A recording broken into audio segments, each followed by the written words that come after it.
going to talk about a technical term that I've introduced, which is Druj, D-R-U-J.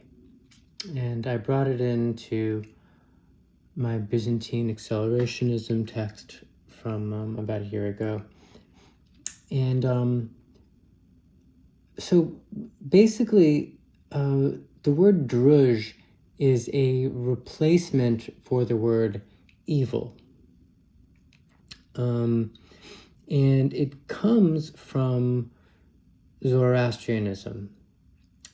And there are reasons for that, but reasons I want to invoke Zoroastrianism.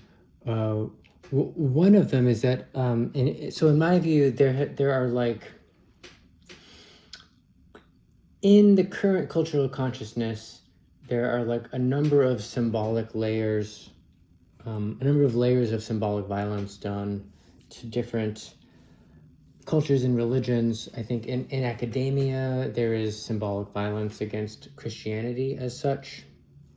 You sort of can't, well, it's kind of changing, but there's still a kind of general sense of being a genuine Christian can't be like your serious identity to be taken seriously in philosophy.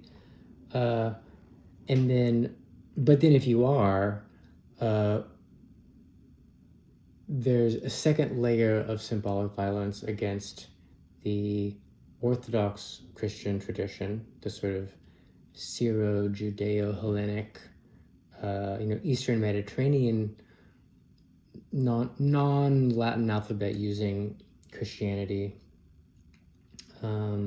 Constantinople, Alexandria, the culture around these cities is kind of left out of our sense of narrative world history, where like oh, there were dark ages and then the Renaissance happened.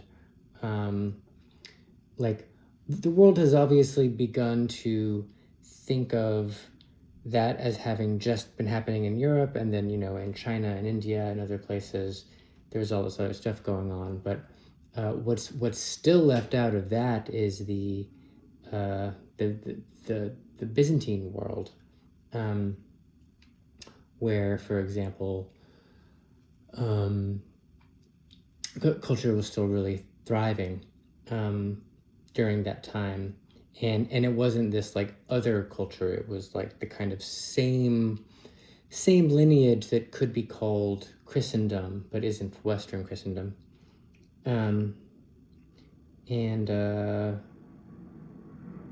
So yeah, and then there's a third layer of symbolic violence of the entire like Judeo-Greco world against Zoroastrianism. So the Achaemenid Persians were really such an influence, separately on the ancient Greeks. Like philosophy as we know it kind of began after the Persians invaded, as well as the ancient Judeans, who began consolidating their religion after the Persians, and much of it's becoming better and better known that a lot of the biggest motifs in Christianity were first found in Zoroastrianism. At least you can argue this. I mean, one kind of complicated thing is that the difference between these other traditions is that we have very old texts that like the manuscripts themselves are very old.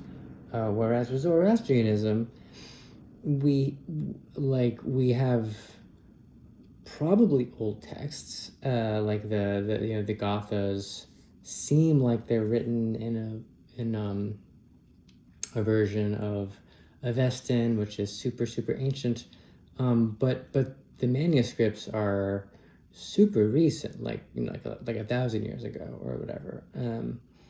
So I mean that's worth noting. But so anyway, so in Zoroastrianism, basically good and evil, what they're called. I mean, basically those. It's almost like a translation. Like it's Asha and Druj, and the reason that I like using the word Druj instead of evil is really twofold. One is that the word evil has two problems. So one is that at this point, we take, and they're opposite problems. One is that there's a kind of Luciferian sense of evil, which we kind of rightly take for granted as being, actually good, in the sense that, like, an oppressive dominant society will call something evil, but it's actually countercultural in a way that is either revitalizing in a good way, or it is in solidarity with the oppressed in a good way. And at this point, we just kind of understand that like seeming evil can actually be very good, like good, like a better good than normal moral good. And so the word evil just doesn't ring in the same way because of that.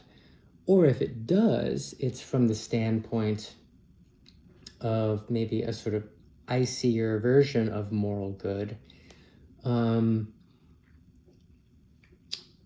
But typically it is seen as having a kind of life of its own, where maybe there is like either it's associated with original sin, as that there's a kind of metaphysical evil that we can't defeat, or it is entirely blamed on intentions of beings that we seek to scapegoat.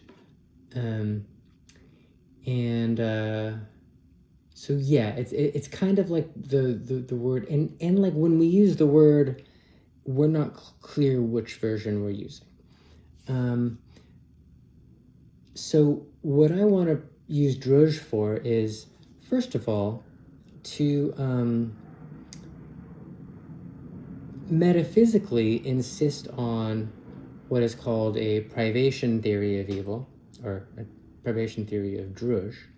And privation meaning that it's an affirmation that there is no such thing as Druj, and by that I mean evil, in the sense that, the way of putting it is, I've said this before, but like it's the difference between like a biological entity and a virus, that the only really fundamental thing that there is as a principle is good, and everything in the world is some amount of good, and what is less good can seem evil by comparison, but then specifically, much like the way a virus works, that Druj, that which is bad, can have a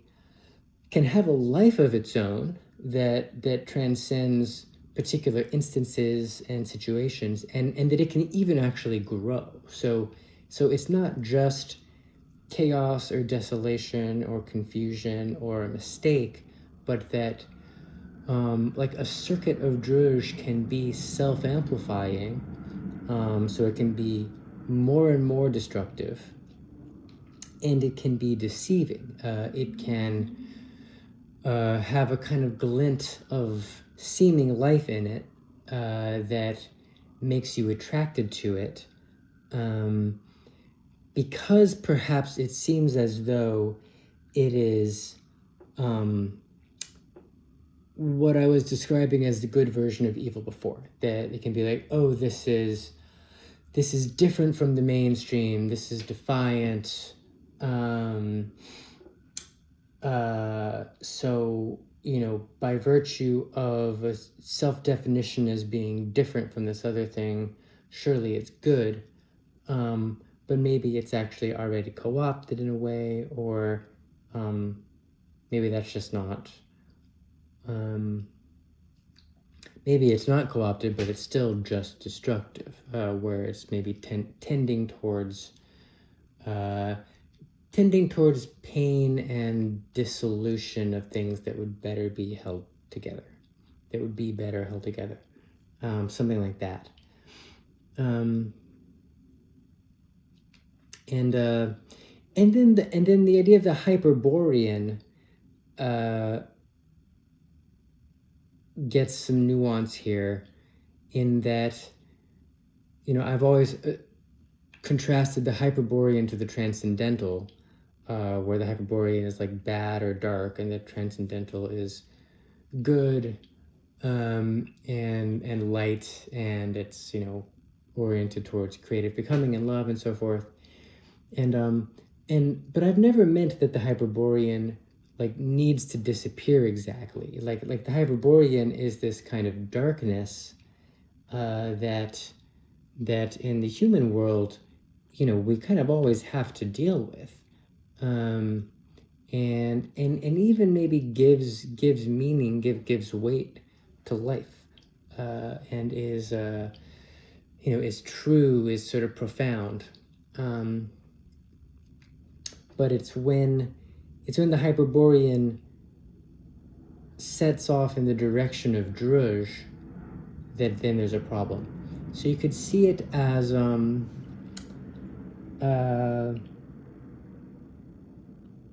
yeah, just so, I mean, so just, I don't know, I could go into more detail on any of these points, but like just in terms of technical terminology, there's this idea of Heil, which is a neutral divine energy that can enter the world, and it is God, but it can either be harnessed in the service of life, in which case it becomes light, it sort of enters into the work of the Trinity, or it can take on a life as Druj. And so, but there can still be darkness in it, and it be part of light. So yes, so Druj plays a kind of role of theoretical nuance there, as well as a kind of, as well as a role as a kind of like solidarity symbol with Zoroastrianism in a way, or with a sense of a culture that is like, you know, like I kind of see like that culture as being in continuity with the Byzantine culture that I also seek to sort of resurrect.